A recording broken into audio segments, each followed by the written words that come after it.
अस्सलाम वालेकुम दोस्तों, मैं हूं नसीम जहरा। आप देख रहे हैं मेरा यूट्यूब चैनल।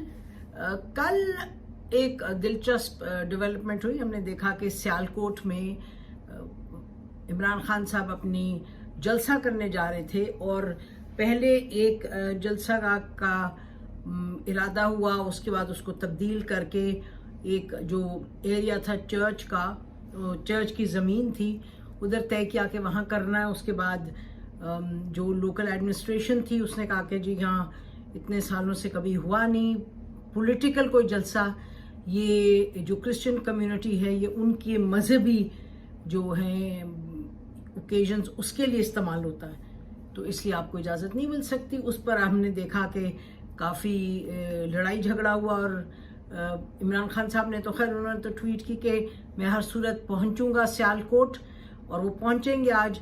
लेकिन वहाँ जो लोकल लोग थे, इनकी लीडरशिप थी जिसमें उस्मान डार भी थे, उन्होंने कहा जी नहीं होगा तो यहीं होगा, हरगिज कहीं और नहीं होगा।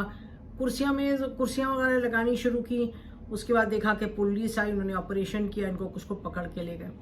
अच्छा, उसके बाद बात ये जो दिलचस्प है वो ये कि सोशल मीडिया पे इस पे बहुत सी बातें होने लगी और हमने देखा मुख्तलिफ किस्म के लोग, मुख्तलिफ from different walks of life, उन्होंने कहा जी बड़ा ज़बरदस्त है जी, बड़ी ठीक पोजीशन ली है, अच्छा अगर पुलिस उठा के इनको ले गई है तो बड़ा गलत किया है। बात यह है कि गलत क्यों किया, एक कानून है और एक तरीक़ाकार से चलना है, उससे चलें आप। और ये नहीं कि एडमिनिस्ट्रेशन इजाज़त नहीं दे रही थी जलसे की, वो बिल्कुल दे रही थी इजाज़त, लेकिन यहाँ का कह रही थी कि ये दुरुस्त नहीं, मुनासिब नहीं, बिकॉज ये लोकल क्रिश्चियन कम्युनिटी जो है ये उनकी जगह है, it's not to be use for political purposes. बहरहाल जो अच्छी बात है वो ये है कि आखिरकार उधर का जो वेन्यू है वो तब्दील कर दिया गया। आखिरकार जब कानून ने अपना एक जोर लगाया और दूसरी तरफ से यकीनी तौर पे पीटीआई की जो लीडरशिप है उसमें समझ बूझ का उन्होंने मुजाहरा किया और ये उन्होंने तय किया कि जी हम किसी और जगह चले जाएंगे। मेरे ख्याल में उस्मान डार के कोई अपनी फैक्ट्री है उसके इलाके में कहा है कि वहाँ जलसा होगा। स्टेडियम में नहीं हुआ, क्यों नहीं हुआ वो उनकी मर्जी है, दैट्स देयर बिजनेस पीटीआई की, उस पर जो अखज़ करना चाहते हैं जो कुछ करें। लेकिन हम बात कर रहे हैं कि कानूनी हवाले से जो एक डेवलपमेंट हुई उस पर पोजीशन ली गई और बहुत अच्छा है कि वो सही तरीके से उसको हल कर दिया गया। और फिर अब इस पे ये बात इस वजह से अहम करनी क्योंकि मुल्क में हमारे यहाँ यानी कि जिसकी लाठी उसकी भैंस, जिसका जोर उसकी बात, और कानून जाए भाड़ में, कानून जो लागू करने वाले हैं वो भी अपना सिलेक्टिवली करते रहे। ये पाकिस्तान की तारीख रही है, लेकिन हम तो इस प्लेटफॉर्म से हमेशा बात करते रहेंगे कि कानून की जो है बालादस्ती हो। हमें ये ना कहिए कि कल ये हुआ था परसों, हमने कोशिश की है कि हमेशा जो कानून की बात है वो करें, और चाहे अनपॉपुलर है, चाहे एक ही शख्स खड़ा कह रहा है कानून की बालादस्ती होनी चाहिए, लेकिन हाँ शर्त यह है कि आप कहें कानून की बालादस्ती होगी, लेकिन फिर सबकी तरफ देख के कहें कि सबको कानून की बालादस्ती जो है उस पर फोकस करना होगा। ये नहीं कि आपको इसकी बालादस्ती पसंद है और दूसरा कानून से इनराफ करे, आप कहें जी हाँ शाबाश शाबाश क्योंकि आपकी पार्टी है या आपको लीडर पसंद है। कुछ लोग होने चाहिए माशरे में ऐसे जो कानून की बात करें, हर हाल में कानून की बात करें, तो दिस इज गुड कि एक अच्छे तरीके से हल हो गया। दूसरी बात ये बड़ी अहम है और अहम भी है, यानी कि now this is become a regular thing. Imran Khan साहब ने कल जर्नलिस्ट को कुछ को बुलाया और फिर हमने देखा टीवी शो में शाहजेब खानजादा ने काफ़ी तफसील में बताया कि इमरान खान साहब ने क्या बताया। उन्होंने फिर ये कहा कि जी मैं जो न्यूट्रल मैं फ़ौज की तरफ इशारा करता हूँ, सिविलियंस नहीं हैं, और ये भी उन्होंने बताया कि जी क्यों फ़ौज के साथ टॉप कमांड के साथ क्यों एक डिफरेंसेस हुए। उनका एक अपना केस है, वो हमेशा कहते हैं कि जी क्यों कह रहे थे बुज़दार को निकालो, क्यों DGISI को निकालना था, यानी उनको रिमूव करना था जनरल फैज़ को। और ये भी याद रहे कि इमरान खान साहब ने तवातिर से पहले कहा कि इसलिए उनको हटाना नहीं चाहते थे क्योंकि वो इंटेलिजेंस के हवाले से अफगानिस्तान में ज़रूरत के हालात की वजह से ज़रूरत थी। And he is absolutely spot on. General Faiz on Afghanistan was very good. उन्होंने जिस तरीके से रीजनल सिचुएशन और रीजनल जो تھی انٹیلیجنس ایجنسیز ان کے ساتھ کوآرڈینیٹ کیا، اس میں کوئی سوال نہیں. جنرل فیض وہ بھی شخص تھے جنہوں نے جب وہ انٹرنل پالیٹکس کا حساب کتاب بھی سنبھال رہے تھے تو انہوں نے اس وقت عمران خان صاحب کی مدد بھی کی تھی، اور پری پول جو ریگنگ ہوئی تھی 2018 میں اس میں ان کا بھی رول تھا. لیکن یہ بھی ہم کہتے چلیں کہ یہ کوئی جنرل فیض ایک جنرل فیض نہیں، پاکستان کی فوج، پاکستان کے ISI کا ایک جو حصہ رہا ہے، پاکستان کی ٹاپ کمانڈ اور پاکستان کے سیاستدان، کتنی دفعہ ہم یہاں کہیں گے کہ سب کے سب نے اس سے فائدہ اٹھایا ہے. جو حکومت سے باہر نکل جاتا ہے وہ کہتا ہے یار یہ تو بڑی زیادتی ہے، فوج کدھر گھسی ہوئی اندر. جب وہ اندر ہوتے ہیں حکومت میں تو کہتے ہیں شاباش فوج آئے، اب ہمارا یہ کام کریں، یہ کام کریں، یہ کام کریں. اور جو فوج ہے اس کو بھی کبھی یاد آ جاتا ہے کہ یہ شخص ٹھیک نہیں ہے، پھر یہ شخص اچھا ہے. جب ان کی بات مان رہے ہوتے ہیں تو کہتے ہیں یہی سب سے اچھا، اس سے اچھا کوئی لیڈر ہی نہیں ہے. جب وہ کسی ڈس ایگریمنٹ ہو جائے کسی بات پہ تو پھر وہ کہتے ہیں جی اس کو تو گھر بھیج دو اس لیڈر کو. تو یہ کہانی ختم ہونی چاہیے. یہ ہم آپ کو یہ بتائیں کہ یہ مطلب نواز شریف صاحب کا یہ ہوا، پہلے جنرل جہانگیر کرامت کے ساتھ ہوا، پھر انہوں نے جنرل مشرف کو لے کے آئے، بہت خوشی لائے، کہا جی یہ تو ایک اردو اسپیکنگ ہے، ان کی تو کوئی بیس ہی نہیں ہوگی تو کچھ بھی نہیں کریں گے. پھر آپ کو پتہ ہے کیا ہو گیا.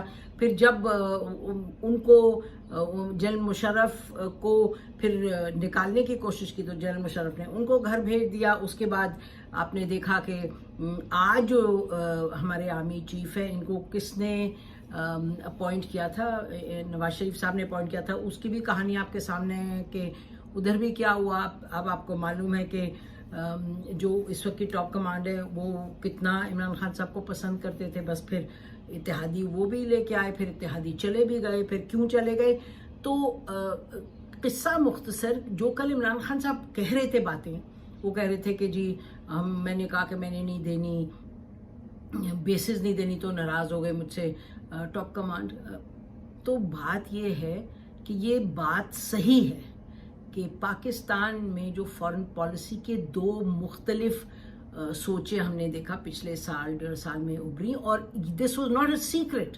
اس کو کہا بھی گیا، کبھی کسی کو یہ بتایا، کبھی کسی کو. بس یہ کہنے دیں آپ کہ یہ بات بالکل ٹھیک ہے. there were two approaches to foreign policy. لیکن بہرحال اس وقت عمران خان صاحب چلے جس بھی وجہ سے چلتے رہے ساتھ، اور شاید اسی وجہ سے چلے کیونکہ اتحادیوں کی چابی کس کے پاس تھی. لیکن بہرحال تو آج اگر عمران خان صاحب اب کل اور بلا لیں لوگوں کو، پرسوں اور آ کے بتا دیں باتیں کہ جی یہ ہوا یہ ہوا. انہوں نے یہ بھی کہا کہ میں نے شوکت ترین صاحب کو بھیجا تھا بتانے کے لیے کہ یہ حالات ہوں گے اکانومی کے حوالے سے. یہ ہمیں معلوم ہے کہ گھنٹے بھر کی میٹنگ ہوئی تھی شوکت ترین صاحب کی اس وقت آرمی چیف سے، ان کو بھی یہ بتانے کے لیے کہ جی اگر یہ چیزیں اوپر نیچے ہوئی، حکومت گئی، تو اس وقت ہم جس راستے پہ چل رہے ہیں وہ economically it can turn into a disaster. لیکن اصل بات کیا ہے؟ اصل بات یہ ہے کہ یہاں سے آگے کیسے جانا ہے. عمران خان صاحب بہت سے قصے سنا سکتے ہیں ادارے کے بارے میں بھی، اس کے بارے میں بھی، اس کے بارے میں بھی، اور ساتھ ساتھ ہم یہ بھی دیکھتے ہیں کہ بہت سی باتیں بہت سی پارٹیز بتا سکتی ہیں ادارے کے بارے میں بھی عمران خان صاحب کے. تو یہ تو میں آپ کو ایک شکایت کرتا ہوں پھر میں کرتا ہوں یہ چھوڑ دیں. اب باتیں آگے کیسے چلنا ہے. عمران خان کہہ رہے میں لوگوں کو لا سکتا ہوں، لا سکتے ہیں، لیکن بہرحال اس وقت یہ کہنا کہ الیکشن کل اور پرسوں کروائیں از ان ریئلسٹک. کچھ ریفارمز ہونے کی ضرورت ہے اور یہ سب جانتے ہیں، یہ حکومت بھی جانتے ہیں. یہ یاد رہے کہ چودھری فواد نے یہ کہا تھا جب اکتوبر نومبر میں ان کے بل پاس نہیں ہو رہے تھے، تو انہوں نے کہا تھا جی ہم نے یہ طے کیا ہے کہ ہم ابھی ان پہ ووٹنگ نہیں کرائیں گے کیونکہ الیکٹرل ریفارمز کا بھی بل تھا، کیونکہ یہ ایسا ایشو ہے جس پہ سب کو اگری کرنا چاہیے. لیکن پھر اس کے بعد ٹیلی فون کالز آنے لگی، ان کو اسٹیبلشمنٹ نے مدد کی تو لوگوں نے ان کو ووٹ دینے شروع کر دیے، اتحادیوں نے، تو وہ پاس ہو گیا. یونیلیٹرل ہوا، پھر انہوں نے کوئی بات نہیں کی اپوزیشن وغیرہ سے، بس اس وقت کہا کیونکہ وہ اس وقت ان کو ضرورت تھی کہنے کی. تو ہم یہ کہہ رہے ہیں کہ آپ الیکٹرل ریفارمز کی ضرورت ہے. اوورسیز پاکستانیز کا ایشو ہے، اس میں اس پر ڈسکشن ہونی چاہیے.